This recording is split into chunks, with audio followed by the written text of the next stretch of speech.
దేవుని నామమునకు మహిమ కలుగును గాక. హెవెన్లీ లైట్ మినిస్ట్రీస్ గ్లోబల్ ప్రేటర్ ఆధ్వర్యంలో జరుగుతున్న ఉదయకాలపు స్తుతి ఆరాధన కూడికొచ్చిన మిమ్మల్ందరినీ ప్రేమపూర్వకంగా ఆహ్వానిస్తున్నాను.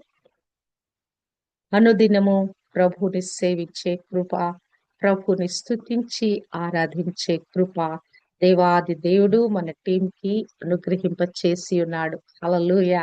మరి ఈ ఉదయకాలమే ఆయన స్తుతించుట ద్వారా మన హృదయాలు ఆత్మలు వికసిస్తున్నాయి. గొంతెత్తి పాటలు పాడటం ద్వారా మన హృదయాలు మరి నింపబడుతున్నాయి, సంతోషంతో నింపబడతా ఉన్నాయి. యెహోవా పరిశుద్ధుడు చెప్తున్నప్పుడు మన యొక్క మరి ఆ యొక్క వైబ్రేషన్స్ మన లోపల నుంచి ఆత్మాభిషేకము పెళ్ళుబుకుతా ఉన్నది. మరి వాక్య పరిచర్య కొరకు మనం ప్రార్థన చేసి ఇలాగున ఈ వాక్య పరిచర్యలోకి కొనసాగటానికి దేవుడు మనకు అనుగ్రహింప చేస్తున్న ఈ ఆత్మ నడిపింపును బట్టి, ఆత్మ ప్రభావపు తాకిడిని బట్టి దేవాది దేవునికి లెక్కింపలేని కృతజ్ఞతాస్తుతులు చెల్లిస్తున్నాను. హల్లెలూయా. దేవునికి మహిమ కలుగును గాక. యోహాను సువార్త అధ్యయనం చేస్తున్నాము. 15వ అధ్యాయంలో నుంచి మనము ధ్యానిస్తున్నాము.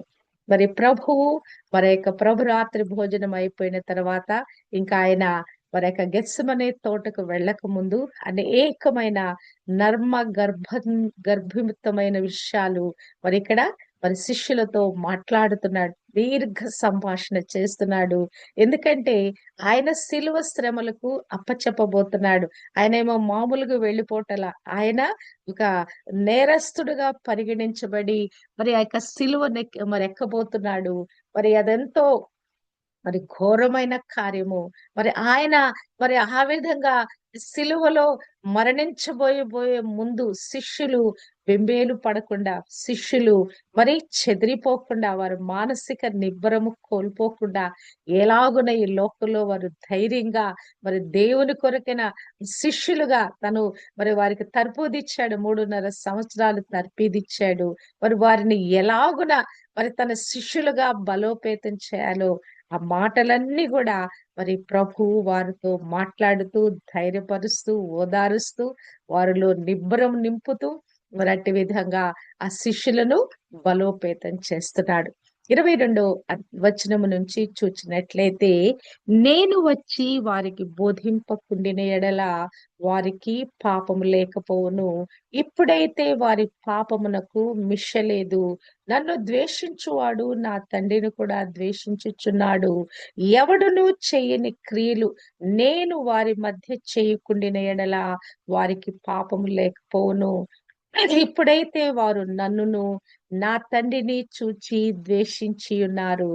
అయితే నన్ను నిర్హేతుకముగా ద్వేషించిరి అని వారి ధర్మశాస్త్రములో రాయబడిన వాక్యము నెరవేరునట్లు ఈలాగు జరిగెను.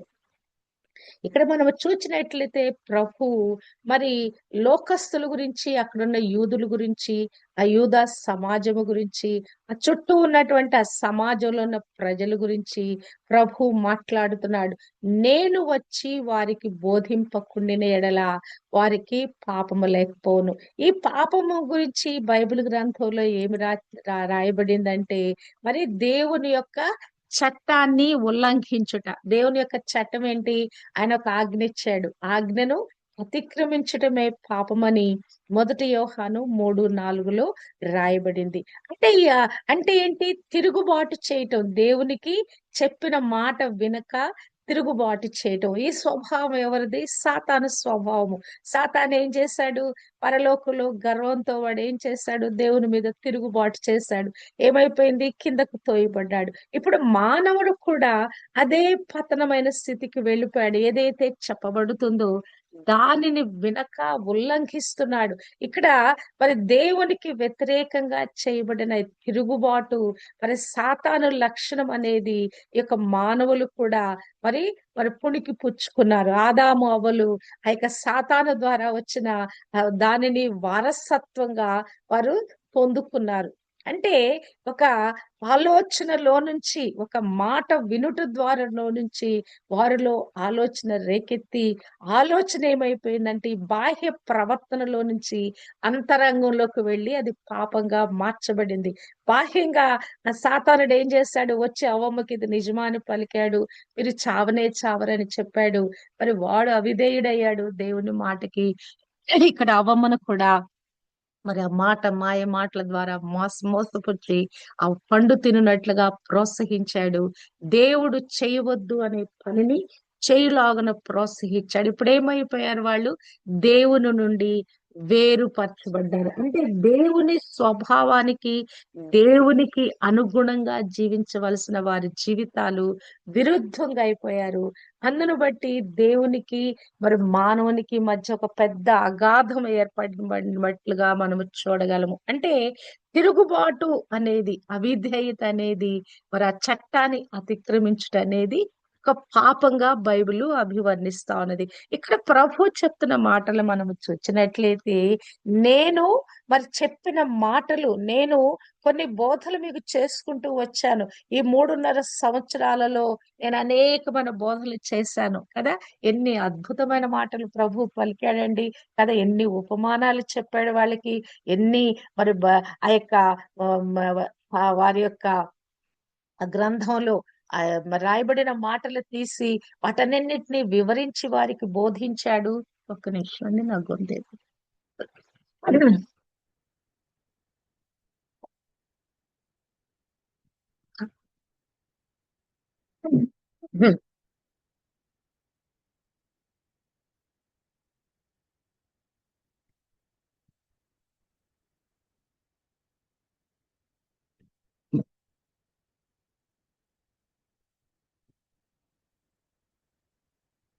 వారికి అనేకమైన బోధలు చేశారు. అసలు ఆ బోధలకి ప్రజలందరూ మంత్రముగ్ధులైపోయారు. ఆయన పట్టుకోటానికి వచ్చినటువంటి బండ్రోతులు కూడా ఆయన మాట్లాడినట్లు ఆ దయగల మాటలు ఎవరూ మాట్లాడలేదని వారు చెప్పారు.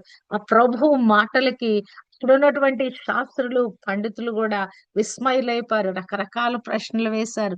మాటల్లో చిక్కించుకోవాలని చూచారు. ఇంకా ప్రభుని అనేక విధాలుగా మరి ఆ ధర్మశాస్త్ర గ్రంథ పాండిత్యాన్ని వారు పరీక్షించారు.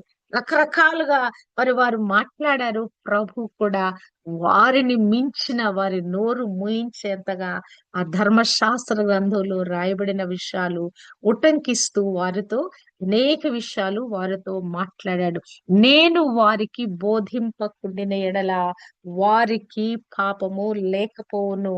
ఇప్పుడైతే వారి పాపమునకు మిషలేదు. అంటే ఈ పాపము వారు దేవుడు ఏదైతే బోధ చేస్తున్నాడో ఆ ప్రభు చేస్తున్న బోధ వినని వారందరిని కూడా మరి వారి ప్రభు ఏమంటున్నాడు? వారి పాపానికి మిషలేదు. ఇక వారి పాపము తక్కువ కాదు. అంటే దేవుడు క్రీస్తు ప్రభు తన మాటల ద్వారా, అద్భుత కార్యాల ద్వారా ఏమి రిజంబుల్ చేశాడండి ఈ భూమి మీద? దేవుని స్వభావాన్ని వెల్లడి చేస్తూ వచ్చాడు. దేవుడు ఎవరు? ఆయన ఎట్టి విధంగా ప్రేమమయుడు, ఎట్టి విధంగా మానవాళిని ప్రేమిస్తున్నాడు, వారికి కలిగేటువంటి ఈతి బాధల నుంచి ఆయన ఎలాగున వారికి విడుదలిస్తాడు, వారికి ఎలా స్వస్థత కలిగిస్తాడు, వారికి ఎటువంటి ఓదార్పు కలిగిస్తాడు. ఇవన్నీ కూడా మరి ప్రభు తండ్రిని రిజంబుల్ చేస్తూ మాట్లాడుతున్నాడు. ఆ బోధలన్నీ చేసి ఉన్నాడు. అద్భుత ఆశ్చర్య కార్యాలన్నీ చేశాడు. ఇవన్నీ కూడా తండ్రి ఏమి చేశాడో అదే నేను చేశాను, తండ్రి ఏది పలికాడో అదే నేను పలికానని ప్రభు అనేక సందర్భాల్లో చెప్పాడు. అంటే వారు ఉద్దేశపూర్వకమైన అవిశ్వాసం, వీళ్ళేంటి వాంటెడ్లీ ప్రభువును నమ్మట్ల. వారికి అనేక మందికి ఆయన మెస్సియా అని తెలుసు, రానైన క్రీస్తు అని తెలుసు, లేఖనాలను కూడా వారు పరిశీలించి ఉన్నారు, అన్ని ఉన్నాయి. కానీ ఒప్పుకోవటానికి వారి అహంకారము, వారి అహము అడ్డొస్తా ఉన్నది. ఇక్కడ ఆ దైవిక ప్రత్యక్షత పరిపూర్ణంగా తను తానుగా ప్రభు ఇక్కడ బయలుపరుచుకుంటున్నాడు. ప్రవచనాలను కూడా ఎత్తి చెప్పాడు. ఇదిగో పలానా ప్రవచన నెరవేర్పు ఇలాగున జరిగింది. యెషయా 61లో రాయబడిన ఈ ప్రవచనం నెరవేర్చబడింది. ఇంకను మరి రాయబడిన అనేక ఆ ప్రవచనాల గురించి కూడా ఆయన ఎత్తిపట్టి వారి మధ్య మాట్లాడాడు. కానీ వాళ్ళు ఏం చేశారంటే వారు ఆయన్ని అంగీకరించటానికి ఇష్టపడలేదు. ఆయన వచ్చి మాట్లాడకపోతే, అంటే ఆయన వచ్చుడు ద్వారా వెలుగు వారి మీద ఉదయించటానికి వారు ఒప్పుకోలేదు. అది ఏమవుతుందంటే వారి మీద ఈ అపరాధ భావం అనేది తీవ్రతరం కాబోతున్నది. ఎందుకంటే ఒట్టిగా నేను మ వచ్చి లోకంలోకి రాకుండుంటే తండ్రి ఎవరో నేను బయలుపరచుకుంటే మీ మీద పాపము నిలవదు గాని, ఇప్పుడైతే మీ మీద పాపము నిలిచుంటది. ఎవరు చేయనటువంటి కార్యాలు నేను చేశాను. ఎన్ని కార్యాలు చేశాడండి ప్రభు?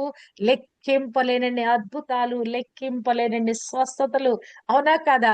ఆయన యొద్దకి ఏ సమస్యతో వచ్చినా, ఏ రోగంతో వచ్చినా, ఏ జబ్బుతో వచ్చినా, ఏ స్థితిలో వచ్చినా వారందరినీ కూడా ఆయన బాగు చేసి పంపించాడు. ఆ జన సమూహాల మీద ఆయన కనికర పడ్డాడంట. అబ్బా!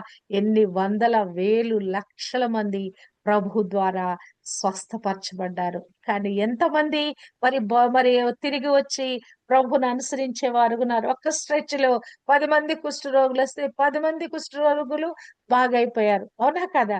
జన సమూహం వచ్చిన వారందరూ బాగైపోతా ఉన్నారు కదా! ఎన్నో అద్భుతాలు, ఎన్నో స్వస్థతలు. అసలు అసలు ఈ జబ్బుకి అసలు స్వస్థత ఉంటుందా అనేది కూడా అర్థం కాని అయోమయ పరిస్థితిలో ఉన్నప్పుడు పక్షవాయువు గలవాడిని నలుగురు మోసుకొచ్చారండి పాపం. వాడు కదలలేని స్థితిలో ఉన్నాడు. ఇక ఆఖరికి మరి ఇక ప్రాణం కూడా పోతున్న పరిస్థితిలో ఉన్నాడేమో. అటువంటి వాడిని మంచంతోనే దించారంట కదా! పైకప్పు తీసి. అంటే వాడి దుస్థితి ఎంత ఘోరంగా ఉండొచ్చు. అవునా కాదా? అటువంటి కార్యాలు కూడా చేసి ఉన్నాడు ప్రభు అంటే. కానీ లోకం ఏం చూస్తుందంటే ఆ చీకటిలో ఉండుట ద్వారా, ఆ చీకటి తమకు తాములో మరి చీకటిని నింపుకొని వాళ్ళేం చేస్తున్నారంటే, ఆ ప్రేమను తిరస్కరించారు. ప్రభు యొక్క బోధనలను తిరస్కరించారు.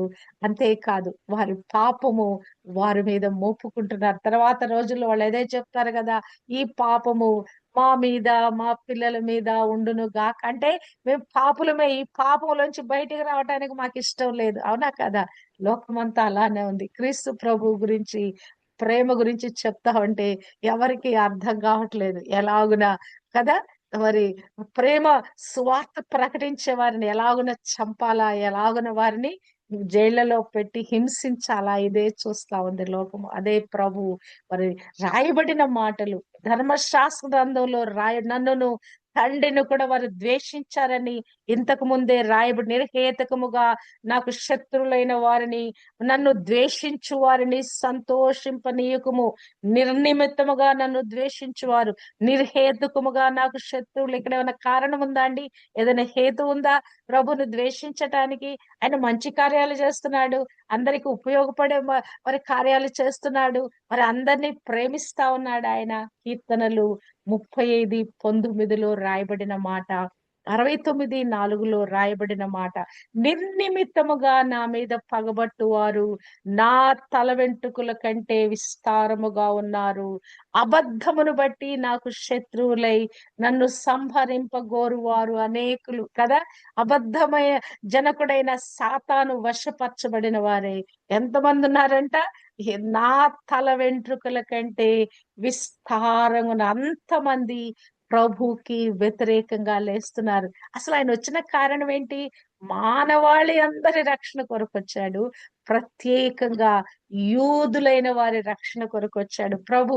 నేను మరి ఆ యొక్క సురోఫెనికే స్త్రీ తన కుమార్తెను బాగు చేయమన్నప్పుడు, అమ్మా నేను ఇశ్రాయేలు ప్రజల కొరకే వచ్చాను గాని అన్యుల కొరకు రాలేదమ్మా అంటాడు. అవునా కదా? శిష్యులను ఆ యొక్క ఇద్దరిద్దరిని పంపినప్పుడు గూడా మీరు అన్యుల ప్రదేశానికి మీరు వెళ్ళకూడదు.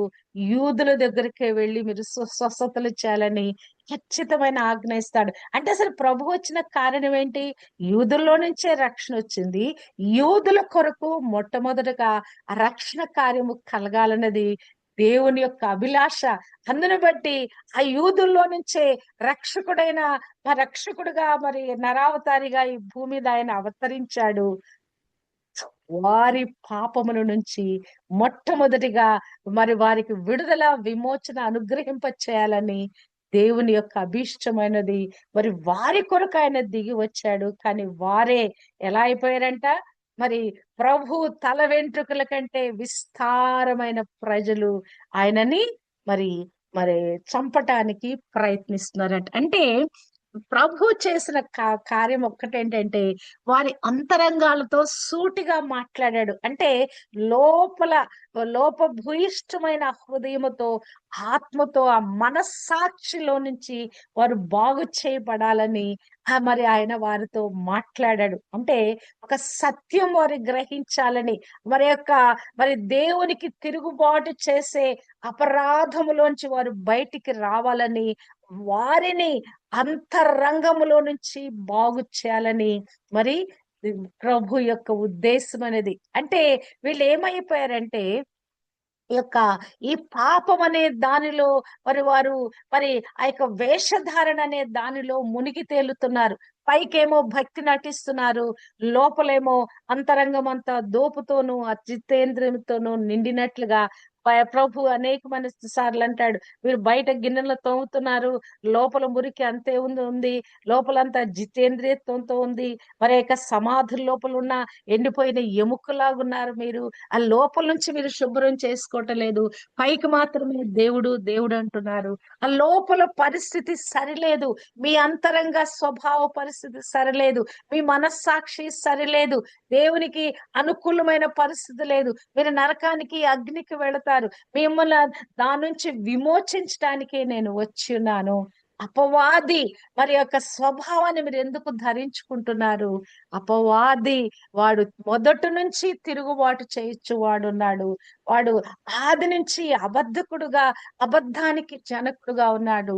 మరి వాడి వైపు మీరు ఎందుకు వెళతారు? 1 యోహాను 3:8 నుంచి చూస్తే గనక, అపవాది మొదటి నుండి పాపము చేయుచున్నాడు గనుక పాపము చేయువాడు అపవాది సంబంధి, అపవాది యొక్క క్రియలను లయపరచుటకే దేవుడు కుమారుడు ప్రత్యక్షమాయను. అసలు నేను వచ్చిన కారణము ఈ అపవాది, ఈ సాతాను వీడి తల చితక దొక్కటానికి, వాడి క్రియలు లయపరచటానికి వచ్చాను.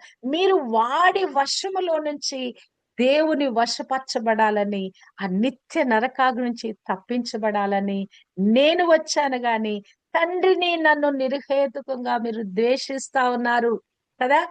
నా మాటలు మీరు సరిగా తీసుకోవటలా మీ హృదయంలోనికి. దేవుని మూలముగా పుట్టిన ప్రతి వానిలో ఆయన బీజము నిలుచును గనుక వాడు పాపము చేయడు, వాడు దేవుని మూలముగా పుట్టినవాడు గనుక పాపము చేయజాలడు. అంటే దేవుని యొక్క ఆ బీజం అనే ఆ వాక్యము మనలో కరెక్ట్ గా విత్తబడితే ఇక పాపం అనే హేతు మనలో ఉండదండి. ఇక ప్రేమించటమే చేస్తాము, ఎదుటి వారిని ఇక ద్వేషించము. మన లోపల నుంచి ఎదుటి వారికి కీడు చేయాలనే ఆలోచనే రాదు. ఏ విధంగా ఎవరికి సహాయపడదామా, ఎవరిని ప్రేమిద్దామా, ఎవరి కొరకు ప్రార్థన చేద్దామా, ఎవరు ఆపదల్లో ఉన్నారా, ఎవరు అవసరతల్లో ఉన్నారా, ఏ విధంగా వారికి మనం ఉపయోగపడదామనే తపన మన లోపల వచ్చేస్తుంది. దేవుని మూలంగా ఆయన బీజం అనే ఆ వాక్యము మనలో విత్తబడే కొలది, ఈ ఆత్మ ద్వారా మనం పోషించబడే కొలది మన లోపల దేవుని ప్రేమ, దేవుని గుణలక్షణాలు మనలో ఇనుముడిస్తాయండి. ఇది ఈ ప్రాక్టికల్ లైఫ్ లో ప్రభు ఏదైతే మాటలు చెప్తున్నాడో, మీ పాపానికి మిష లేదు, కారణం ఏంటి? నా బోధన మీరు వినకుండుటను బట్టి, నేను చేయు కార్యాలను మీరు గమనించకపోవటను బట్టి, మనము కూడా మన అనుదిన జీవిత యాత్రలో ప్రభు మన పక్షాన ఏమి కార్యాలు చేశాడు, ఏమి మనకు బోధించబడుతుందో దీనిని మనం గమనించి దాని ప్రకారంగా మనం జీవించగలిగితే చాలండి. ఈ క్రైస్తవ జీవితము కేవలము విధేయతతో నిండి ఉన్నదండి. దేవుడు చెప్పిన మాటను ఆ మాట ప్రకారంగా మనం నమ్మి విశ్వసించి సాగిపోవాలంతే. ఇగో ఇలాగను మీరు చేయండి అని చెప్తే అది చేయటం అంతే కదా. ఇలాగను మీరు చేయవద్దు అని చెప్తే చేయకుండా ఉండటం అంతే. ఈ రెండు మరి విషయాల మీద క్రైస్తవ జీవితం ఆధారపడి ఉంది. ప్రభు ఏమంటున్నాడు? పాపము జోలికి పోకండి. ఇంకొకటి ఏమంటున్నాడు? చేయవద్దనేది అది ఆజ్ఞ. ఇంకొకటి ఏమంటున్నాడు? నిన్ను వలె నీ పొరుగు అని ప్రేమించండి. ప్రేమ పొరుగు వానికి కీడు చేయదు కదా. మరి నన్ను మీరు ప్రేమిస్తున్నారు. చూస్తున్న మానవుడిని ప్రేమిస్తే నన్ను మీరు ప్రేమించినట్లే. కనుక ఎన్నడూ కూడా నీ పొరుగువాడైన నీ సహోదరుని, నీ ఇంట్లో వాడిని, నీ ఇంటి పక్కల చుట్టుపక్కల నీ యొక్క రీచ్‌లో వచ్చే ఎవరిని కూడా నువ్వు ద్వేషించటానికి వీలు లేదు. ప్రేమతో నింపబడాలి. ఇదే నా బోధ. ఈ బోధన మీరు మీరటానికి వీలు లేదు. మీ లోపల దేవుని బీజము కరెక్ట్‌గా నాటబడితే, దేవుని మూలముగా పుట్టిన ప్రతి వానిలో ఆయన బీజము నిలుచును గనుక వాడు పాపము చేయడు. పాపము దేవుని మూలముగా పుట్టినవాడు పాపము చేయజాలడు. నిజంగా క్రీస్తు యొక్క వాక్యము నీలో విత్తబడిందా? ఇక నువ్వు ద్వేషం అనేది చేయవండి. నీ లోపల నుంచి ఎదుటి వారిని దూషించాలనే మనసు రాదండి. ఎదుటి వారి మీద కోపపడాలి. ఎదుటి వారి మీద అసూయపడాలి. ఎదుటి వారి యొక్క మరి వారిని వేలెత్తి చూపించాలి. ఎదుటి వాడిని నిన్ను వలె నీ పొరుగువాడినంటే మనం ఏమి కోరుకుంటామో ఎదుటి వారి యొద్ద నుంచి అది వారికి చేయబద్దులమైన మనకేమిష్టం? ఎదుటివారిని మనం ప్రేమించాలి, మనం గౌరవించాలి, మనం హెచ్చించాలి. ఇదే గదా మనం కోరుకునేది. అదే అంతే కదా! మనం చేసే క్రియలన్నీ వారు మెచ్చుకోవాలి అనే మానవుని యొక్క తాపత్రయం ఉంటది. మరి ఇదే ఎదుటివాడి విషయంలో మనం ఎందుకు అప్లై చేయకూడదు?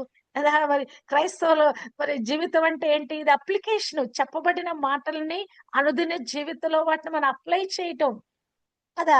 మరి యొక్క ఈ కంప్యూటర్‌లో పనిచేసే వాళ్ళందరూ ఏం చేస్తారు? కమాండ్స్ ప్రకారంగా వాటిని అప్లై చేస్తూ అప్లికేషన్స్ వాళ్ళకి ఇవ్వబడినటువంటి అవన్నీ దాని ప్రకారంగా చేస్తారు. మనకు గూడా బోలెడన్ని యాప్స్ ఉంటాయి కదా! యాప్‌లోకి వెళ్ళిన తర్వాత మీరు ఇలా వెళ్ళండి, ఇలా చేయండి, నెక్స్ట్ నెక్స్ట్ అని అందులో మనకు కొన్ని కమాండ్ వస్తా ఉంటాయి. వాటి ప్రకారంగా వాటిని మనం చేస్తేనే ఆ యాప్‌లో ఉన్నదాన్ని మనం పూర్తిగా పొందుకోగలం. అది దేని నిమిత్తంగా ఆ అంటే యాప్ అనేది అప్లికేషన్ అన్నమాట. దాన్ని ఎలాగున మనం దాన్ని పొందుకోగలం, దాని ప్రకారంగా చేస్తేనే అది ఆత్మీయ జీవితానికి కూడా ఇది అప్లై చేయబడుతుందండి. మన లోపల క్రీస్తు బీజము నిలిస్తే క్రీస్తు స్వభావము, క్రీస్తు ప్రేమ, క్రీస్తు బోధ, క్రీస్తు గుణలక్షణాలలో మనము నిలిచి ఉంటాం. అంటే ఒకవేళ మనం ఈ మన యొక్క సహోదరులు మనం ఎవరినన్నా మమ్మల్ని ద్వేషిస్తున్నామంటే మాత్రము దేవుని పిల్లలెవరు, అపవాది పిల్లలెవరో తేటపడును. అంటే తన సహోదరుని ప్రేమింపని ప్రతివాడును దేవుని సంబంధులు కారు. అబ్బా! ఇది ఖచ్చితంగా మరి మరి రాయబడిందండి. మనం ఎవరినైనా ప్రేమించకపోతే ఉదయకాలము ఒక్కసారి మనం అవలోకించుకుందాం. ఎవరినైనా నేను ద్వేషిస్తున్నానా? ఎవరి మీదైనా నేనింకా కోపంగా ఉన్నానా? ఎవరి మీదైనా నేనింకా ఆయాసంతో ఉన్నా? ఇవన్నీ నిజమే. లోకమంతా మనల్ని ద్వేషిస్తది. ఎవ్వరు మనల్ని ప్రేమించరు. అయినను కూడా ఈ ప్రేమను మనము ఎక్స్‌టెండ్ చేసుకోవాలి. మన లోపల దాన్ని పెంపొందించుకోవాలి. మన అంతఃకరణాన్ని విశాలపరుచుకుంటుండాలి. లేకుంటే మనము అందులోనే ఉండిపోతాం కదా! ఆ మానసిక వ్యధ, జుగుప్స అందులో మనలో ఉండిపోద్దండి. మనం ఆ చట్రంలో ఉండిపోయినట్లు ఉండిపోతాం. ఈ ప్రేమ, ఈ అంతఃకరణం మనలో విశాలపరచబడకపోతే మనము ప్రయోజనం లేదు. క్రీస్తుని మ క్రైస్తవులము అని పరిగణించబడాలి అంటే గనక క్రీస్తు స్వభావము మనని ఏలాలి. ఆయన స్వభావం ఏంటి? ప్రేమ స్వభావం, క్షమించే స్వభావము. అవునా కాదా? ఈ రెండిటిని మనం అలవర్చుకోకపోతే ప్రభు ఏమంటున్నాడు? నా బోధలు మీరు విననేరకుండుట వలననే కదా మీరింకను పాపములలో నిలిచి ఉన్నారు. నేను చెప్పిన మాటలు, నేను చేసిన కార్యాలు మీరు అంగీకరించటం లేదు. ఇన్ని స్వస్థతలు పొందుకున్నారు గాని, ఇంకనూ నేను దేవుని యొద్ద నుంచి బయలుదేరి వచ్చానంటే మీరు నమ్మని స్థితిలో ఉన్నారు. మరి ఇట్టి విధంగా దేవుని సత్యాన్ని నేను బయలుపరచటానికొచ్చాను. మీరింకా ఆధ్యాత్మికంగా అంధులై మరి రక్షణను మీరు తృణీకరిస్తున్నారు. అందును బట్టి మీరు పాపము చేసిన వారయ్యారని చెప్పేసి ఇక్కడ ప్రభువు మాట్లాడుతున్నాడు. అంటే ప్రజలు పాపములో నుంచి బయటకు రావటానికి మరి వారి ఇష్టపట్టల నేను వచ్చి వారు మాట్లాడకపోతే, వారితో అసలు పరలోక రాజ్యం గురించి నేను బోధించకపోతే, ప్రభు పరలోకం గురించి, పరలోక రాజ్యం గురించి ఎన్ని ఉపమానాలు చెప్పాడండి. ఒక విత్తనం తీసుకొని చెప్పాడు. ఒక ఆవగింజను పోల్చి చెప్పాడు. అవునా కదా? ఒక ముత్యాన్ని తీసుకొని చెప్పాడు. పరలోక రాజ్యము ఇలాగుంటది, ఇలాగుంటది, ఇలాగుంటదని ఎన్ని ఉపమానాలు ఆ యొక్క పరలోక రాజ్యం గురించి చెప్పాడు. అయినను మరి వారికి అర్థం కాలేదు. సింపుల్ భాషలో, సామాన్యమైన భాషలో వారికి అర్థమయ్యే రీతిలో అనేకమైన ఉపమానాలు తీసుకొని ప్రభు వారితో మాట్లాడాడు.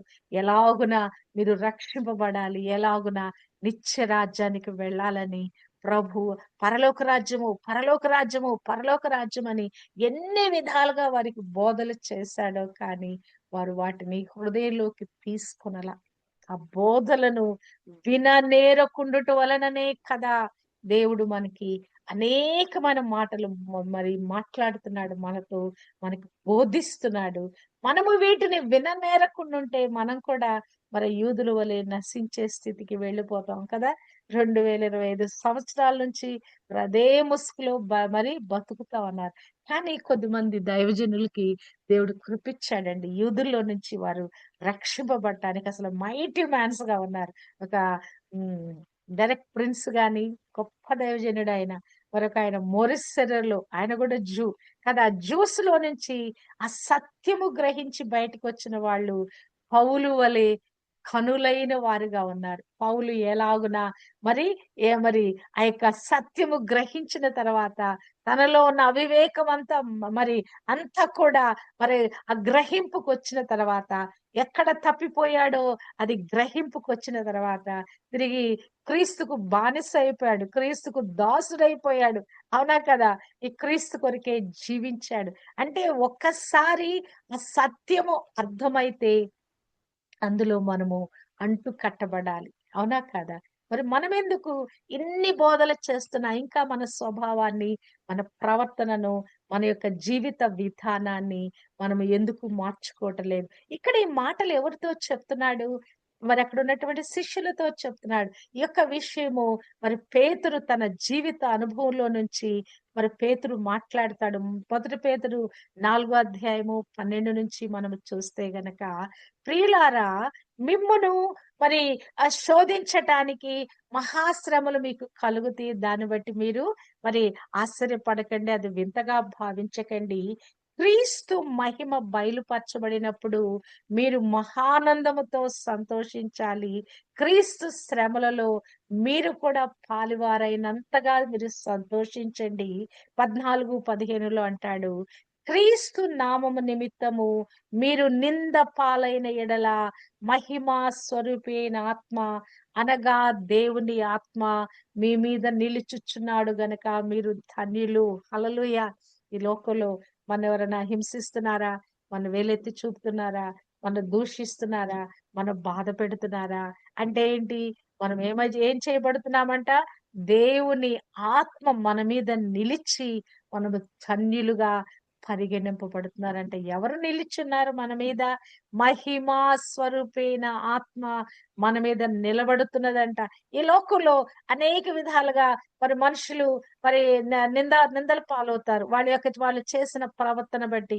మీలో ఎవడు నరహంతకుడుగా గాని, దొంగగా గాని, దుర్మార్గుడుగా గాని, పరుల జోలికి పోవువాడుగా గాని బాధ అనుభవింపకూడదు. లోకంలో బోలెడన్ని విధమైన బాధలొస్తాయి కదా! వాటిని బట్టి మీరు బాధపడితే దానివల్ల ప్రయోజనము లేదు గాని, ఎవడైనను క్రైస్తవుడైనందుకు బాధ అనుభవించిన యెడల అతడు సిగ్గుపడక ఆ పేరును బట్టి దేవుని మహిమ పరచవలెను. ఇక్కడ ప్రభువు ఇక్కడ అదే చెప్తున్నాడు. ఏమంటున్నాడు? నన్ను ద్వేషించారు నిర్హేతుకంగా, మరి తండ్రిని కూడా ద్వేషించారు అని చెప్తూ ఇక్కడ శిష్యులతో ఏమి మాట్లాడుతున్నాడంటే, మీరు కూడా ద్వేషింపబడతారు. మరి నన్ను తండ్రిని ఇద్దరిని ద్వేషిస్తున్నారు. అంతేకాదు రానున్న కాలంలో మిమ్మును కూడా వారు ద్వేషించనయున్నారు కనుక మీరు ఏం చేయబడాలి? ప్రేమలో అతుకుపడండి. ప్రేమలో ఒకటైపోండి. మీరు ఒకరినొకరు ప్రేమించుకొనుటలో ఆ ప్రేమ మీలో అది జాలువారనివ్వండి. మీలో ఉప్పొంగే ప్రవాహంగా ఆ ప్రేమ మీలో నుంచి ఆ ప్రేమను ప్రవహించనివ్వండి. ఆ ప్రేమ పొరుగువారి ఎడల ఆ ప్రేమ ఏం చేస్తదంటే వారిని ఆ యొక్క దేవుని వైపు నీ ప్రవర్తన బట్టి, నీ ప్రేమను బట్టి, నువ్వు కలిగి ఉన్న ఆ స్వాభావికంగా నువ్వు వారి ఎడల చూపించే ఆ ప్రేమను బట్టి నీవు వారి వైపు మళ్ళించబడతావు. ఆహ్, వారు నీ వైపు మళ్ళించబడతారు. దేవుని వైపు మళ్ళించబడతారు గనక నీవేం చేయాలి? ప్రేమించటం నేర్చుకోవాలి. నా బోధలో మీరు నిలిచి ఉండాలి. శ్రమలొస్తాయి. లోకంలో అనేకమైన శ్రమలొస్తాయి. మీరు బుద్ధిహీనమైన పనులు చేసి మీరు బాధ అనుభవించారా? అది కాదు. అది కాదు. తగినది అది కాదు. క్రైస్తవుడైనందుకు మీరు బాధ అనుభవించిన యెడల అది హితమైన కార్యమగును కదా! క్రీస్తు ప్రభు కదా! ఆయన మరి లోకమా పాపముల కొరకు లోక పాపములు మోసుకొని పోవు దేవుని గొర్రెపిల్లగా వచ్చి మరి ఆయన మరి వారి చేత నిందింపబడుతున్నాడు, హింసింపబడుతున్నాడు, తృణీకరింపబడతా ఉన్నాడు, ద్వేషించబడుతున్నాడు. కారణం లేకుండా నిర్హేతుకముగా ద్వేషించబడతా ఉన్నాడు. అంతేకాదు నేను తండ్రి కుమారుడిని అంటే పాపం తండ్రిని కూడా వారు ద్వేషించి ఆ దుస్థితికి వెళ్ళిపోయారు. లోకం కూడా అలా ఉందండి. మనమేం చేయాలి? క్రీస్తును పోలి మనం నడుచుకోవాలి. మరి ప్రభువు శిష్యులతో చెప్తూ మనతో కూడా మాట్లాడుతున్నాడు. వారిని బలోపేతం చేస్తున్నాడు. శ్రమలొస్తాయి, నిందలొస్తాయి, మరి ఘోరమైన అవమానాలు కలుగుతాయి క్రీస్తు నిమిత్తము. క్రీస్తు కొరకు మీరు నిలబడాలి. వారి కానీ ఎవరు ఆ కార్యం చేస్తున్నారో వారి పాపానికి మిష లేదు. వారికి పాప క్షమాపణ లేదు అనుకుంటున్నారు. ఈరోజు క్రైస్తవులు కొడుతున్నాం, చంపేస్తున్నాం, అది చేస్తున్నాం, జైల్లో పెడుతున్నాం, అన్యాయపు తీర్పులు తీరుస్తున్నాం, ఇంకా ఏమేమో చేస్తున్నాం కదా! ఎవరు మొదలుకొని మరి యొక్క చర్చి దగ్గరకొచ్చి అల్లరి చేసి తీసుకెళ్లి పోలీస్ స్టేషన్‌లో పెడితే వారు నేరాపరాధులు. పోలీస్ స్టేషన్‌లో ఉన్నవాళ్ళు సరైన న్యాయం చేయకుండా వాళ్ళని తీసుకెళ్లి కోర్టుకి అప్పజెప్తే వాళ్ళు నేరస్తులు. కోర్ట్‌లో జడ్జెస్ కూడా, లాయర్స్ కూడా వీళ్ళకి వ్యతిరేకంగా వాదిచ్చి వాళ్ళని జైల్‌లో పెడతారు కదా!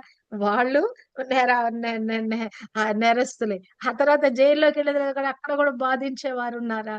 వాళ్ళు కూడా నేరస్తులు. అంటే ఒక వ్యక్తిని జైల్లో పెట్టటానికి, కొట్టి చంపటానికి ఎవరెవరు ప్రయత్నిస్తున్నారో వీరందరూ కూడా వారి పాపమునకు మిషలేదు. క్షమించటానికి వీలు లేని విధంగా, తిరిగి క్షమాపణ పొందుకోవటానికి వీలు లేని విధంగా వీరందరూ కూడా ఒక వ్యక్తిని మరి యొక్క క్రీస్తు బిడ్డను శిక్ష వేసి అట్టి విధంగా బాధించిస్తున్నారంటే వారి వారి వంతులో ఆ శిక్షకు పాత్రులవుతున్నారు. దూషించేవారు, కొట్టేవారు కదా! వీళ్ళందరూ అనుకుంటున్నారు ఏదో చాలా గొప్ప కార్యం చేస్తున్నామని. పైనుండి ఎవరో ఇన్‌స్ట్రక్షన్స్ ఇస్తారు. మీరెళ్లి అక్కడ కొట్టండి, ఇక్కడ పాడు చేయండి, ఇక్కడ విధంగా అల్లరి చేయండి అని వాళ్ళు ప్రేరేపించి పంపిస్తారు. కానీ వాళ్ళు బానే ఉన్నారు. కానీ ఎవరైతే ఈ పనిలో పాలుభాగస్తులయ్యారో వారు శిక్షకి, అగ్నికి మరి యొక్క ఆ యొక్క మరి ఆ నిరంతరమయంగా కాలిపోయే ఆ యొక్క నిత్య నరకాగ్నికి వెళ్ళిపోతా ఉన్నారు. కానీ నీవు నేను చేయవలసిన పనేంటంటే, ప్రభు ఏది చెప్తున్నాడో దాన్ని మనం గమనిద్దాం. దాని ప్రకారంగా మనం నడుచుకుందాం. రెండే 2 మాటలు ప్రభు చెప్పిన దేవుని ప్రేమించండి. మరి పొరుగు వారిని ప్రేమించండి. ప్రేమతో మీరు నిండి ఉండండి. ఎప్పటికప్పుడు క్షమా హృదయంతో మీరు నిండి ఉండండి. ప్రేమ హృదయంతో మీరు నిండి ఉండండి. ఆ ఆ ప్రేమే మరి ఎదుటివారిని ప్రేమించే ఆ ప్రేమే మరి మిమ్మలను నిత్య రాజ్యానికి తీసుకొని వస్తది. క్రియారూపకమైన ప్రేమే. నువ్వు ప్రేమించకపోయావా? ద్వేషంలోకి వెళ్ళిపోతావు. నన్ను ప్రేమిస్తున్నానని చెప్పి మరి సహోదరుని ద్వేషించావా? అది ప్రేమ? మరి నిజమైన ప్రేమ కాదు. అంటే నా మాటలు మీరు లోపలికి నాటనివ్వండి. నా బోధ ఇక్కడ పలకబడిన మాట. నేను వచ్చి వారికి బోధింపకుండిన ఎడల వారికి పాపము లేకపోవును. ఇప్పుడైతే వారి పాపమునకు మిష లేదు.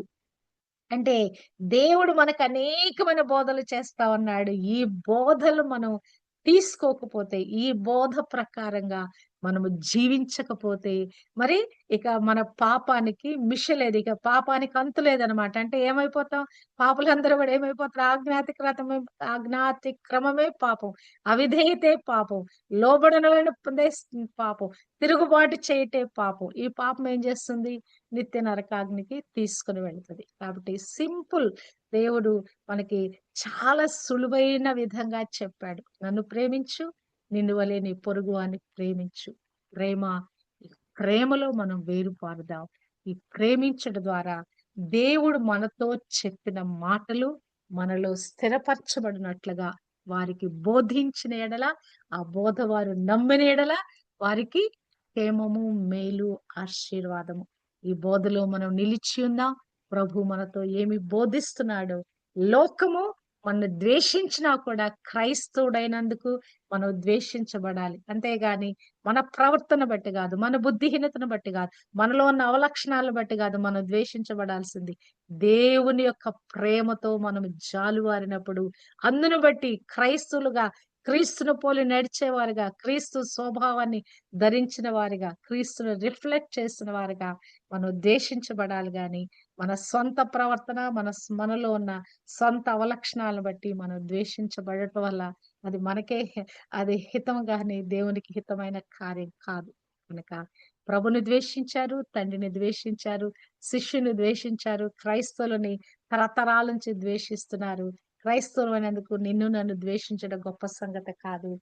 ద్వేషించబడదాం. కానీ ప్రభు మనలని పారంగా ప్రేమిస్తా ఉన్నాడు. కనుక ఆ ప్రేమలో మనం మునిగి తేలుదాము. ఈ ప్రేమతో నింపబడి, ఆ ప్రేమ ప్రవాహం మనలోంచి బయటికి వెళ్ళి అనేక మందిని తాకులాగున ఆ ప్రేమను మనం సాధన చేద్దాము. ఆ ప్రేమ మాటలతో కూడిన ప్రేమ కాదు. మరది క్రియలతో కూడిన ప్రేమ. ఇటువంటి ప్రేమతో దేవుని కొరకైన పాత్రలుగా మనము జీవించటానికి దేవుడు తన కృప దయచేయును గాక. దేవుని బీజము మనలో నిలిస్తే పాపము చేయము, పాపము చేయ జాలము, ఆజ్ఞను అతిక్రమించము, దేవుని వాక్యానుసారంగా మనం నడుచుకుంటాము. ఈ కృప దేవుడు మనకు అనుగ్రహింప చేయును గాక. ఆమేన్.